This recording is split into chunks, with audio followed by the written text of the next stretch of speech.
और मुगल काल में हम लोग पढ़ चुके थे, बाबर भी, हुमायूं भी, अकबर भी, जहांगीर भी, जहांगीर तक हो चुका है। आज का क्लास छोटा छोटा दोनों है, शाहजहां भी और औरंगजेब। आज इन दोनों को खत्म करेंगे और इसके बाद जो प्रश्न मेन उठते हैं उन सभी को हम लोग एक नजर सुनेंगे तो कंप्लीट हो जाएगा। ध्यान दीजिए ठीक से। शाहजहां, आपको मालूम है कि शाहजहां के बचपन का नाम क्या था, ये पूछा जाता है तो बचपन का नाम दोनों का पूछेगा। एक तो हम लोग देखिए जहांगीर के बचपन का नाम और शाहजहां के बचपन का नाम दोनों पूछता है।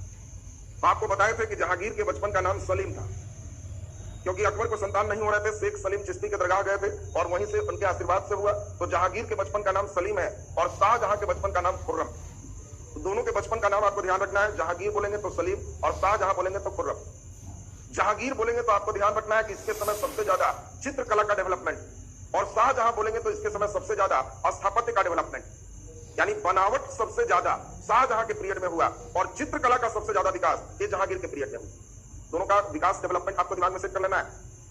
शाहजहां ने मुख्य रूप से सिकंदर लोदी, आपको बताए थे, उसी ने आगरा की स्थापना 1504 में किया और 1506 से लगातार हम लोग देखे आगरा ही राजधानी चल रही थी।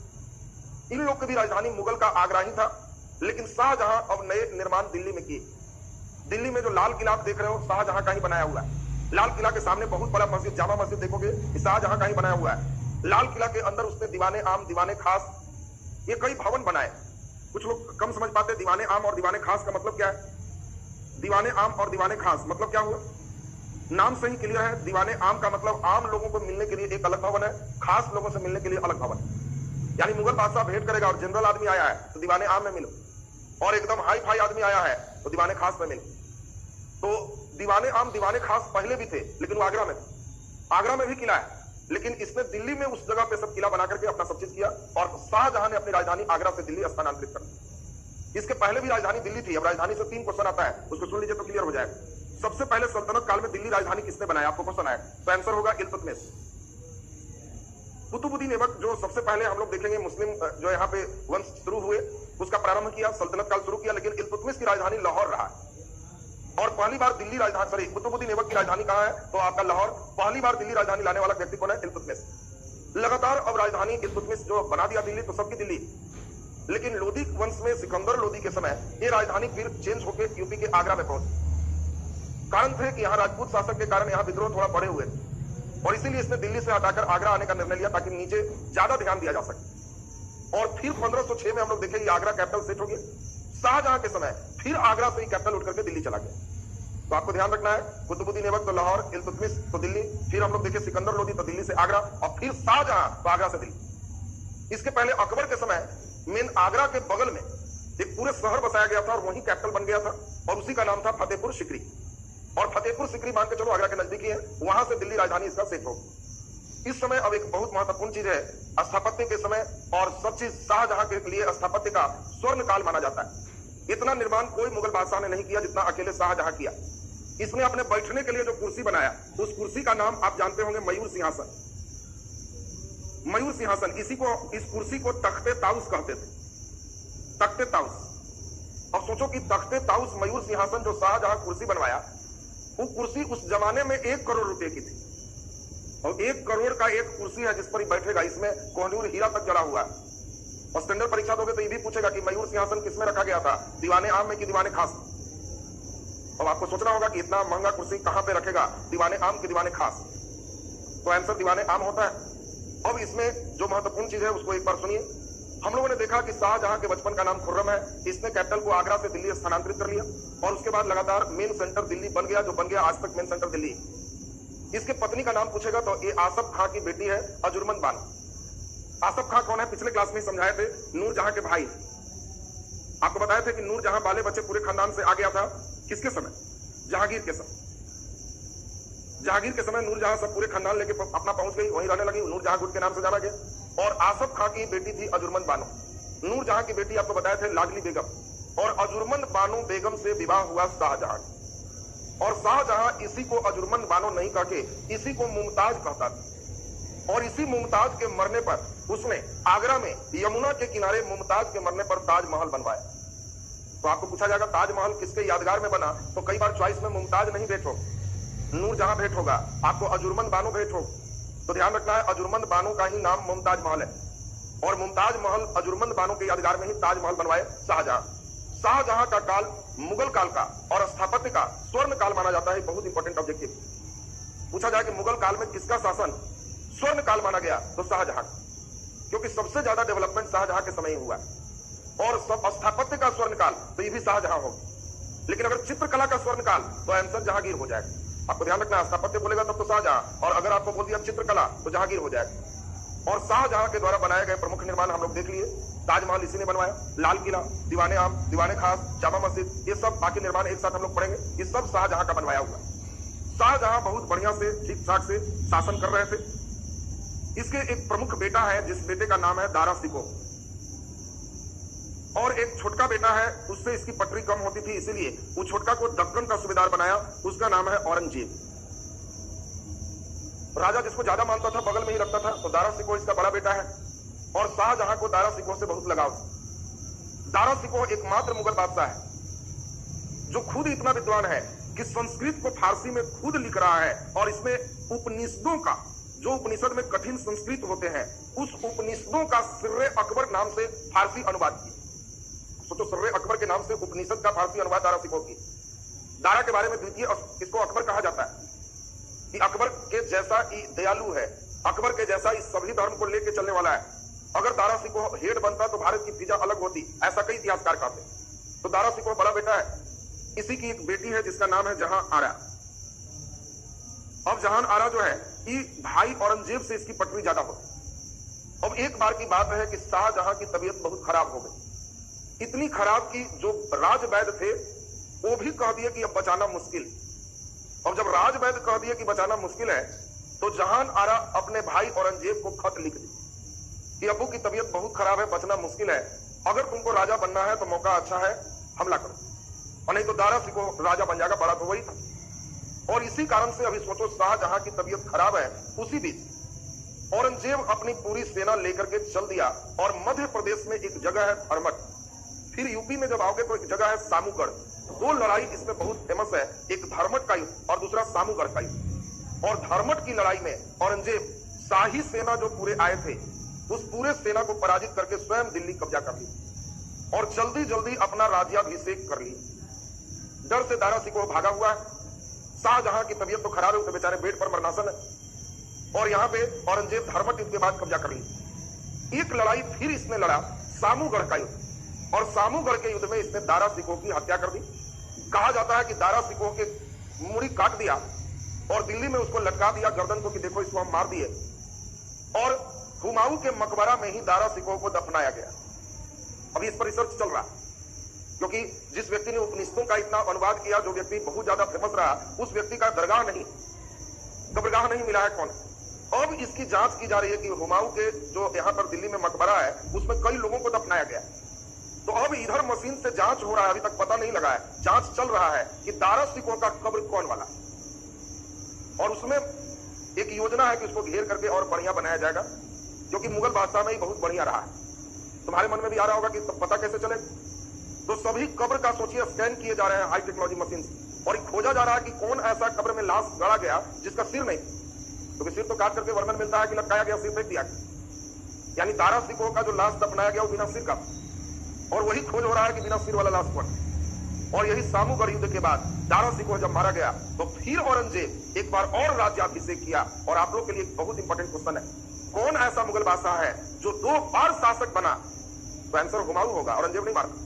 2 बार शासक बना तो हुमायूं होगा, लेकिन 2 बार राज्याभिषेक किया तो औरंगजेब को। देखो बात ध्यान रखो, हुमायूं में भी आपको समझाए थे कि शेर शाह से हार के चला गया, 15 वर्ष के बाद फिर आया। तो इसीलिए 2 बार, यहां बहुत अच्छा मेडावल का क्वेश्चन, कौन मुगल बादशाह 2 बार शासक हुआ? तो आंसर हुमायूं होगा। लेकिन किस मुगल बादशाह ने 2 बार राज्याभिषेक किया? तो आंसर औरंगजेब होगा। तो औरंगजेब ने 2 बार राज्याभिषेक किया, एक धर्मट युद्ध के बाद, एक सामूगढ़ के युद्ध के बाद। और दुर्भाग्य देखिए कितना खराब भाग्य।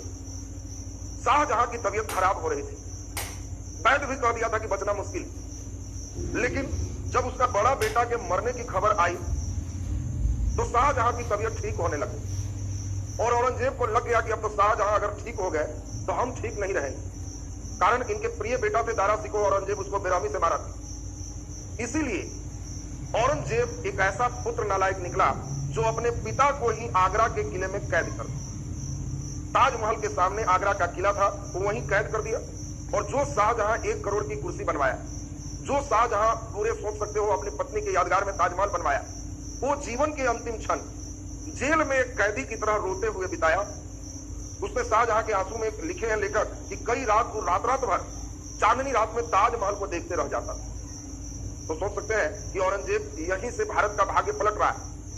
जब औरंगजेब ने अपने पिता को कैद कर दिया और कैदी जीवन में ही जब वो मर गए, तो औरंगजेब ने भी अपने किसी बेटा को इस लायक नहीं बनाया कि बाद में वो उसको कैद कर ले और कहे कि हम वही कर रहे हैं जो आप अपने अब्बा के साथ किए। और यही भारत का दुर्भाग्य है। औरंगजेब का कोई बेटा इस लायक अब नहीं होगा तो समझिए कि अब मॉडर्न की शुरुआत होगी, अंग्रेजों का भारत आगमन हो जाएगा। जब तक औरंगजेब जिंदा है, 1707 में औरंगजेब मरा है, इस समय तक न तो कोई, इस समय फ्रांसीसी हो, पुर्तगाली हो, चाहे इंग्लैंड हो, कोई का ऐसा हिम्मत नहीं है कि भारत में राज का सोच सकता है। औरंगजेब एक मजबूत शासक है और दुर्भाग्य है कि औरंगजेब का कोई उत्तराधिकारी मजबूत नहीं बन पाया। क्यों नहीं बना, कारण भी आप समझ गए, क्योंकि औरंगजेब भी नहीं चाहता था और इसमें खुद 90 साल का है तब भी अपने लड़ाई लड़ने जाता था। युद्ध मैदान में औरंगजेब रोता था कि भारत का क्या हो, क्योंकि मेरा कोई बेटा इस लायक नहीं है जो इसको कमांड कर सकता है। अब इसमें महत्वपूर्ण चीज हम लोग सुनेंगे 1658 में। अब सोच लीजिए, औरंगजेब और अकबर 2 राजा ऐसे हैं जो 49 साल तक राजा रहे। सबसे लंबे समय तक यही रहा।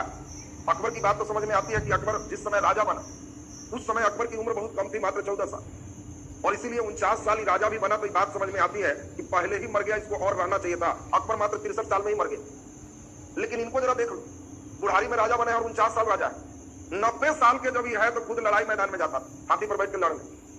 आजकल 80 साल का बुढ़ा को भेंट करोगे तो एक काम नहीं करेगा, या उम्र है बाबू 80 साल हो, और ये 90 साल तक लड़ने वाला व्यक्ति सोच लो जाता।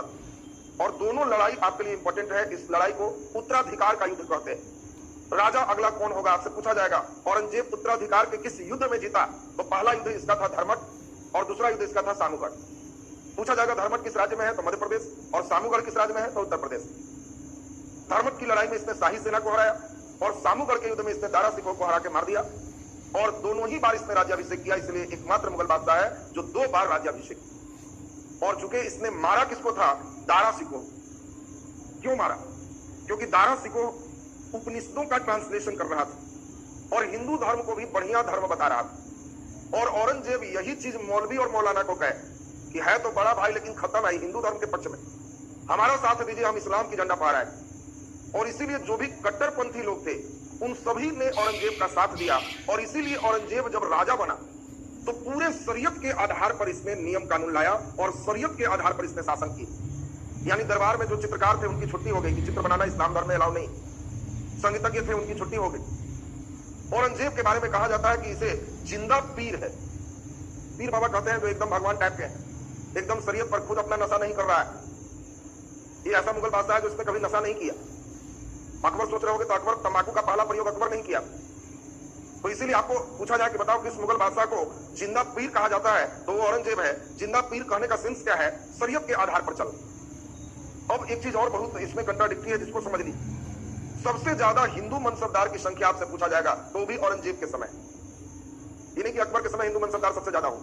पूछा कारण था इसका, साम्राज्य अकबर से काफी बड़ा है और इसीलिए मनसबदार की संख्या हिंदू में भी सबसे ज्यादा किसके समय है, तो औरंगजेब के समय। और औरंगजेब ने भी कुछ निर्माण कार्य किया। उस निर्माण कार्य को एक नजर देख लीजिए। इसने लाल किला के अंदर ही मोती मस्जिद बनवाया कि हम बाहर जाके 5 वक्त का नमाज नहीं पढ़ पाते, लाल किला के अंदर ही होगा, हम अंदर में ही नमाज पढ़ेंगे। और उस मस्जिद को मोती मस्जिद का। आपसे पूछा जाएगा जामा मस्जिद, तो आप ध्यान रखोगे जहांगीर हो, लेकिन मोती मस्जिद तो ये औरंगजेब होगा और मोती मस्जिद लाल किला के अंदर। इसकी पत्नी का नाम है राबिया बेगम और पत्नी भी जिद पर थी, पहले ही कही कि देखिए अपने पिताजी से सीखी। शाहजहां अपनी पत्नी के यादगार में क्या किए, ताजमहल बनवा दी। तो राबिया बेगम पहले ही कही कि हम भी मरेंगे तो वैसा ही ताजमहल बना दीजिए। और औरंगजेब ने भी अपनी पत्नी के यादगार में महाराष्ट्र में औरंगाबाद में एकदम ताजमहल का डुप्लीकेट बनवाया जिसको बीबी का मकबरा कहते हैं। और ये दक्षिण भारत का ताजमहल कहलाता है, क्योंकि महाराष्ट्र में है तो दक्षिण भारत हो गया औरंगाबाद। तो आपको पूछा जाएगा कि दक्षिण का ताजमहल तो बीबी का मकबरा। बीबी का मकबरा कौन बनवाया, औरंगजेब। किसके यादगार में, तो राबिया बेगम के यादगार। अब इसमें मुख्य रूप से शिवाजी वगैरह की कुछ कहानियां आएगी जो हम लोग शिवाजी के साथ देखेंगे। अभी प्रमुख पुस्तक और लेखक एक बार देख लीजिए। ये सबको मालूम है, बाबरनामा या इसी को तुजुके बाबरी कहते हैं। ये बाबर की अपनी आत्मकथा है और आपको ध्यान रखना है कि यह एकमात्र पुस्तक है जो तुर्की भाषा में लिखा हुआ है, बाकी सभी फारसी में होंगे। आप ध्यान रखें, पुस्तक में कभी कभी आपको चूंकि एक एक्स्ट्रा है इसलिए इसका ज्यादा पुस्तक है। बाबरनामा या तुजुके बाबरी तुर्की भाषा में है और बाबर ने अपनी आत्मकथा को खुद लिखा। अगला नंबर हम लोग देखें हुमायूं नामा, इस पुस्तक को लिखने वाली गुलबदन बेगम, और आपको बताए थे गुलबदन बेगम हुमायूं की बहन है। अगला नंबर हम लोग देखे थे अकबर नामा, इसके लेखक अबुल फजल है। इसके बाद हम लोग देखे थे तुजुके जहांगीरी, इस पुस्तक को जहांगीर खुद लिखा, यानी दो ऐसे मुगल बादशाह हैं जिन्होंने अपनी आत्मकथा खुद से लिखी, एक बाबर एक जहांगीर। इसके बाद शाहजहां नामा एक इनायत खां लिखे, और आलमगीर नामा एक औरंगजेब पर है, इसको काजिम सिराजी ने लिखा। आपको पूछा जाएगा कि औरंगजेब पर लिखा हुआ पुस्तक कौन है, तो आपको ध्यान रखना है आलमगीर नामा, और आलमगीर नामा के लेखक कौन है, काजिम सिराजी। एक बार फिर से रिवाइज कर लीजिए, बाबर नामा या तुजुके बाबरी बाबर, हुमायूं नामा गुलबदन बेगम, अकबर नामा अबुल फजल, तुजुके जहांगीरी जहांगीर, शाहजहां नामा इनायत खां, और आलमगीर नामा काजिम सिराजी। एक बार राइटर फिर से हम लोग सुन लेंगे, तो उम्मीद है कि सबको याद हो जाएगा। हाथ इसमें रहेगा, हाथ टाइप कर देते हैं। बाबर नामा तुजुके बाबर याद है बाबर, हुमायूं नामा गुलबदन बेगम, अकबर नामा अबुल फजल, तुजुके जहांगीरी जहांगीर, शाहजहां नामा इनायत खां, और फिर आप लास्ट देख लिए आलमगीर नामा तो काजिम सिराजी। इसके बाद हम लोग देखें इसमें अंतिम मुगल बादशाह कौन बना, तो आप जानते हो बहादुर शाह द्वितीय, इसी को बहादुर शाह जफर कहते। ये 1857 के विद्रोह में अंग्रेजों के द्वारा पकड़े जाएंगे, और उसके बाद इनको बर्मा की राजधानी रंगून भेज दिया जाएगा, और वहां इनकी मृत्यु हो जाएगी। 1857 में पूरे बुझ जाएगा। अब मुगल बादशाह के समाधि कहां है, ये भी पूछा जाता है। रेलवे वगैरह में ज्यादातर क्वेश्चन रहेगा रिवर्स, किस मुगल बादशाह की समाधि भारत में नहीं, तो आपको पहले एक बार ध्यान रखना है, और तब रिवर्स क्वेश्चन पर यहां आपको प्रश्न पूछा जाएगा। तो मुगल बादशाह बाबर के बारे में हम लोग सुनेंगे, थोड़ा सा ध्यान देंगे। आपको बताया था कि बाबर जब मर गया था 1530 में, तो इसको आगरा में दफना दिया गया, लेकिन जब तुजुके बाबरी पढ़ा गया तो उसमें बाबर ने अपना अंतिम लक्ष्य निर्धारित उद्देश्य कहा कि यदि मैं मर जाऊं तो मेरा प्रिय जगह काबुल है, मुझे काबुल में दफना, और इसीलिए इसके आगरा से कब्र फिर खोद कर निकाला गया और काबुल में दफनाया गया, और इसकी समाधि काबुल में बनाई। तो आपसे पूछा जाएगा कि बताओ किस मुगल बादशाह को दो जगहों पर दफनाया गया, तो बाबर हो। शुरुआत में इसको दफनाया गया आगरा, और फिर इसको काबुल दफनाया गया। इसकी समाधि काबुल में है जो भारत के बाहर है, लेकिन पहला मुख्य रूप से इसको आगरा में दफनाया गया था, इसलिए चॉइस में बाबर जल्दी नहीं रहता। कौन मुगल बादशाह है जिसकी समाधि भारत में नहीं है, तो वो जहांगीर, आपको ध्यान रखना, क्योंकि ये पाकिस्तान के लाहौर में है, और इसीलिए ये बाकी जो भी आप देख रहे हो सब भारत में दफनाया गया। हुमायूं ये मात्र दिल्ली में है, और हुमायूं का मकबरा बहुत फेमस है, चूंकि आपको बताए यहीं पर अभी दारा सिकोह को भी दफनाया गया। इसी हुमायूं के मकबरा में अंतिम मुगल बादशाह बहादुर शाह द्वितीय यहीं से पकड़ा गया। कभी कभी भी पूछता है कि अंग्रेजों ने बहादुर शाह द्वितीय को कहां से पकड़ा, तो हुमायूं के मकबरा से। वहीं छिप कई बार कर रहा था और वहीं पकड़ा गया दिल्ली में।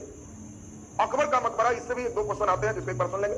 अकबर का मकबरा है सिकंदरा में, और सिकंदरा कहां है, आगरा। और अकबर का मकबरा सोच सकते हो कि इतना बड़ा राजा है, लेकिन सबसे साधारण है, गुंबद का प्रयोग नहीं, बाकी सब में गुंबद हो। और अकबर के मकबरा में एक और बहुत अच्छा क्वेश्चन आता है, हम लोग आगे देखेंगे। जाट नेता है, और जाट नेता चुरामल के नेतृत्व में औरंगजेब के समय विद्रोह, और औरंगजेब को चिढ़ाने के लिए जाट नेता ने क्या किया, सिकंदरा स्थित अकबर के मकबरा से अकबर की हड्डी निकाल के जला दिया, ताकि औरंगजेब चिढ़े कि हमारे पूर्वज का कितना ज्यादा अपमान कर रहा है। तो इसलिए कभी कभी पूछता है कि जाट नेता ने किसके मकबरा से हड्डी निकाल दी, अब जलाने तक तो नहीं पूछता, नहीं तो विद्रोह वाली बात हो जाएगी। तो आंसर अकबर हो जाएगा। जहांगीर का मकबरा से इंपॉर्टेंट क्वेश्चन हो गया कि यह एकमात्र मुगल बादशाह है जिसका मकबरा भारत में नहीं है, पाकिस्तान में है। बाबर पहले भारत में था, आगरा, फिर काबुल गया। शाहजहां पत्नी के बगल में ही दफनाए गए, यानी ताजमहल में ही ये भी है। ताजमहल आगरा में है, तो पत्नी के बगल में इनकी भी समाधि, यानी ये भी आगरा में। औरंगजेब को भी पत्नी के बगल में ही इनको भी दफना दिया गया, तो पत्नी भी हम लोग देखे राबिया बद्रुरानी, औरंगाबाद महाराष्ट्र में है, तो ये भी आपके महाराष्ट्र। तो अब आपको दिमाग में सेट हो गया, औरंगजेब का मकबरा महाराष्ट्र, शाहजहां तो आगरा, जहांगीर का भारत में नहीं लाहौर, अकबर का सिकंदरा, इसका हड्डी निकाला जाट नेता, हुमायूं का दिल्ली, और बाबर का काबुल। बाबर को 2 बार दफनाया गया, ये मेन चीज आपको ध्यान रखना है। अब इसमें जो आगे क्लास हो, कल अंतिम मध्यकाल का क्लास है, और कल के क्लास में हम लोग का मेडाइवल मध्यकाल कंप्लीट हो जाएंगे, और तब उसके बाद परसों से आपके मॉडर्न हिस्ट्री स्टार्ट हो जाएगी।